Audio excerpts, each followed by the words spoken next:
Baka gusto nyong bumili ng cellphone pero wala kayong pang cash, walang problema. Pwede nyo tong utangin dito kay Shopee SpayLater. Ito ang Realme C71. Ang internal memory nito ay 128GB at expandable pa yan. At ang RAM nito na default ay 6GB RAM plus merong expansion na 12GB RAM. Total of 18GB RAM for only 6,000 plus. Imagine mo ganun kalaki yung RAM nito. And then yung camera naman nito sa likod ay 50 megapixel at yung front camera naman ay 5 megapixel. At pagdating naman sa kanyang battery, 6,300 mAh at yung charger nito ay naka 45 watts na. Which is mabilis mag-full charge po kapag ganun yung watts na. Ituturo ko ngayon sa inyo kung paano mangutang gamit ang SpayLater. Unang gagawin natin para malaman nyo kung meron na kayong SpayLater, pindutin lang itong Me.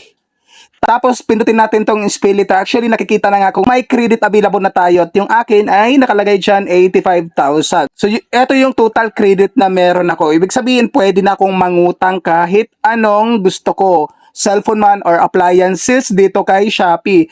Halimbawa bibilihin natin itong Realme 71. I-type lang natin dyan.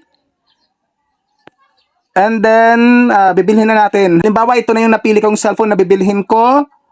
Buy with voucher. Tapos 128GB white swan ang bilhin natin. Tapos dito sa ibaba ng SpayLater, may nakalagay na 1 month, 3 months, and 6 months, and 12 months. Kapag nag 3 months tayo, ang monthly na babayaran natin is 1,756.33. Tapos halimbawa i-buy now natin.